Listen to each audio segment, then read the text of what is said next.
और अब मैं निवेदन करूंगा उद्बोधन की श्रृंखला में देश के सबसे युवा चेयरमैन अजमेर भूमि विकास बैंक के चेयरमैन किशनगढ़ क्रय विक्रय सहकारी समिति के अध्यक्ष भाई चेतन चौधरी से सर्वप्रथम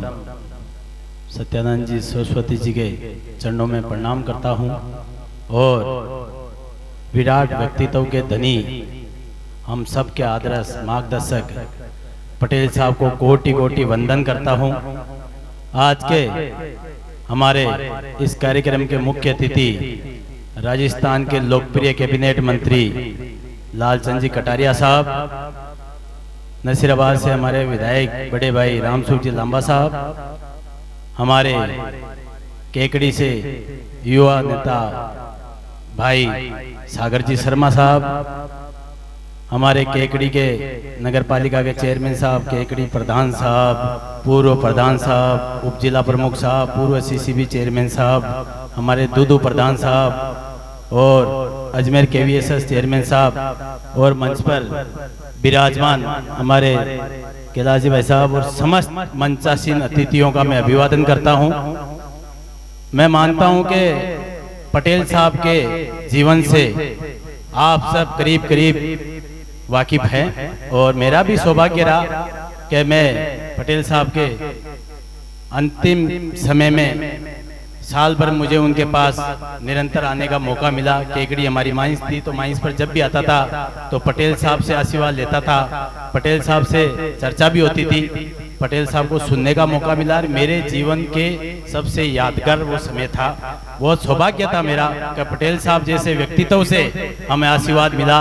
और मैं तो मानता हूँ कि पटेल साहब के पद चिन्हों पर निरंतर उसी कर्तव्य निष्ठा के साथ हमारे आदरणीय मदन गोपाल जी चौधरी साहब भी चल रहे हैं और इस चीज को निरंतर बढ़ा रहे हैं। मुझे चेयरमैन साहब के सानिध्य में 4 साल मुझे जिले का चेयरमैन बनने का मौका मिला और आपके आशीर्वाद से मैं उस टाइम जिले का चेयरमैन बना, अभी केवीएसएस का चेयरमैन बना और इतना एक परिवार के सदस्य की तरह सहकारिता के क्षेत्र में हमें बताते हैं और सिखाते हैं। मैं चेयरमैन साहब आग्रह करने गए थे मंत्री महोदय से, तो मंत्री जी ने बड़े उत्साह से कहा कि पटेल साहब की मूर्ति का अनावरण है, चाहे कैसा भी कार्यक्रम हो, लेकिन मैं केकड़ी आऊंगा, पटेल साहब की मूर्ति के अनावरण कार्यक्रम में आऊंगा। हमारा सौभाग्य कि वो जमाना था,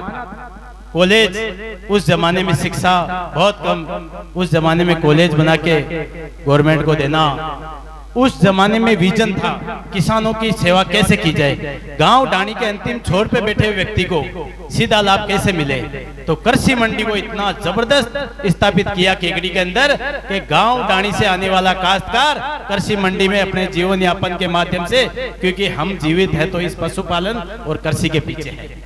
उसके बाद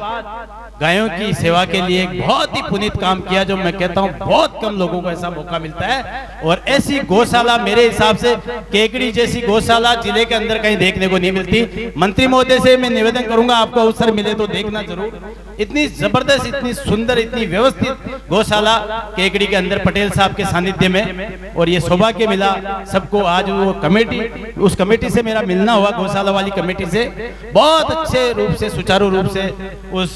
गौशाला का संचालन आज मदन गोपाल जी चौधरी साहब के और कमेटी के सभी सदस्यों के रूप में हो रहा है। मैं ज्यादा नहीं बोलूंगा क्योंकि मैं क्या बोलूं, मेरे पास वो शब्द नहीं है पटेल साहब के लिए कि मैं बोलते बोलते, मतलब उनका जीवन इतना था कि